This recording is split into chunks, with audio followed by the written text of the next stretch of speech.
The history of war is also the history of extraordinary machines and weapons that shape the outcome of battles. On our channel, we uncover the secrets of military technology. Here, you'll learn how deadly vehicles and weapons were created and what made them become true legends of the battlefield.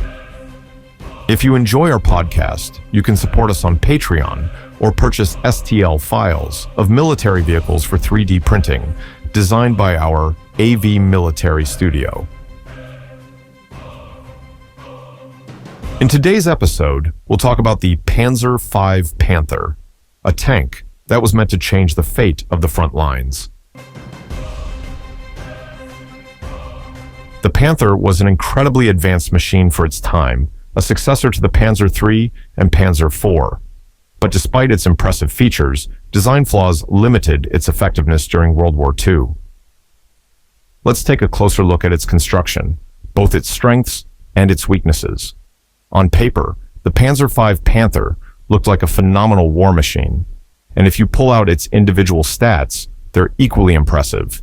It had a powerful gun, strong frontal armor, high speed, highly advanced suspension, and a robust engine. Each of these features on its own seems outstanding, but a tank is only as strong as the weakest part of its design, and all components must work together in harmony. In other words, you can have an excellent gun, thick frontal armor, a strong engine, even a decent gearbox and suspension. But that won't save the tank if key elements fail. A superb cannon doesn't matter if the transmission is unreliable. Heavy armor won't help if the welding is faulty.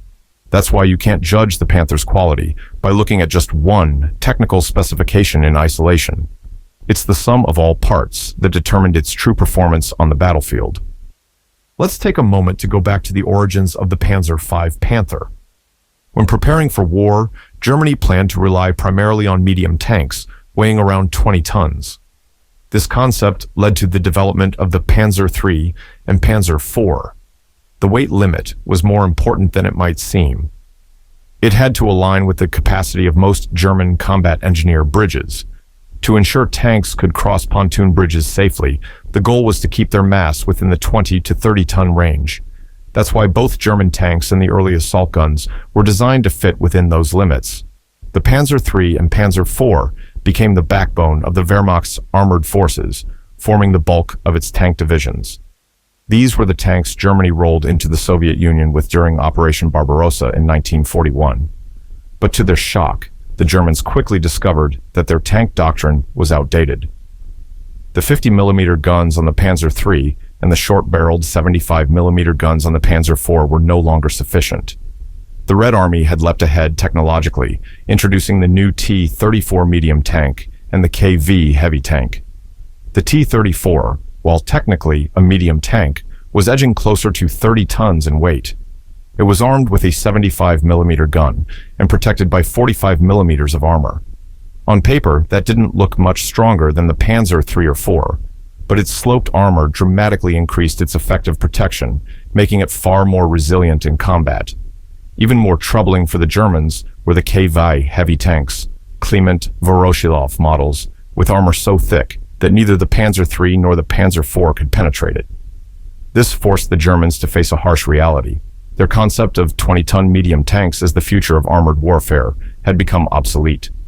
The solution: design a new tank not only capable of defeating the T-34, but also powerful enough to take on the Soviet heavy tanks like the KV, and whatever might come after them. A tank officially classified as a medium actually turned out to be much closer to a heavy tank. The Germans designed the Panzer V Panther with a weight of about 45 tons. By the standards of the time, this put it firmly in the heavy tank category, even though it was officially labeled as a medium tank. In fact, many of its design features and technical solutions were directly borrowed from the Heavy Tiger series. For context, the Tiger I weighed in at 57 tons, while the Tiger II reached an enormous 69 tons. The Panther, at 45 tons, was not far behind, and in terms of overall size, it was roughly on par with the Tiger I. Armor. When it comes to armor protection, The Panzer V Panther sat in an unusual spot between classifications. Its frontal armor was 60 millimeters thick, with 40 millimeters on the sides. Like the Soviet T-34, it also employed sloped armor plates, which greatly increased effective protection. From the front, the Panther had armor comparable to a heavy tank, but its side armor was much weaker, closer to that of lighter German designs like the Panzer III and Panzer IV. This meant that a relatively light 45 millimeter anti-tank gun could still penetrate its flanks. Firepower. The gun of the Panzer V Panther was truly formidable. Measuring over 5 meters in length, it was long, heavy, and intimidating, though technically of a relatively small caliber. The Panther was armed with a 75 millimeter gun mounted in a turret originally developed for the Tiger worms. In fact, this was the Rheinmetall designed turret and cannon that had been intended for Henschel's version of the Tiger. Ultimately, however, Tigers were fitted with the famous 88 millimeter gun, leaving the Panther with what, on paper, looked like a smaller weapon, similar in caliber to the Soviet T-34. But here's the twist. The Panther's gun had an exceptionally high muzzle velocity, giving it outstanding penetration power and range. In practice, this meant the Panther could knock out enemy tanks at distances of 2 to 3 kilometers, sometimes outperforming even the Tiger's 88. Official German doctrine recommended opening fire at closer ranges, around 800 meters, or even 600 when facing the heavy Soviet KV tanks. Still, in the right hands, the Panther could destroy enemy armor well before those ranges. Powertrain. The Panther shared the same engine as the Tiger one. But while the Tiger was built as a heavy tank, the Panther, at least in theory, was meant to be a medium tank, mass-produced and simplified for industrial efficiency. That's where some of its problems began. To speed up production, German engineers cut corners on the drivetrain, especially the final drive and side gears. These components were designed more for a lighter tank, and in a 45-ton vehicle, they were disastrously underbuilt. They bent, cracked, and failed with alarming regularity. In fact, the final drives often had to be inspected every 150 to 200 kilometers or risk catastrophic breakdowns. Design flaws. Another issue came from the engine compartment itself. Originally, the Panther's hull was sealed tight. Why? Because German planners expected these heavy tanks might need to ford rivers underwater. To do that, you needed a watertight hull and a sealed engine. But this design backfired. The compartment was so airtight that fuel vapors built up inside and occasionally ignited, setting the tank on fire from within. Material shortages. By late 1943, Germany was running short on high-quality alloys and hardened armor steel. Even welds became weaker as factories cut corners to save resources. Commanders in the field complained that Panthers built in 1944 to 45 were more fragile than earlier models. Sometimes a heavy anti-tank round wouldn't even penetrate the armor, but the shock would rip the armor plate right off the weld seams, rendering the tank useless. Fuel consumption. Then there was fuel. The Panther guzzled gasoline at a staggering rate. Logistically, keeping Panther battalions fueled was a nightmare, especially during the brutal campaigns in Ukraine in late 1943 and early 1944.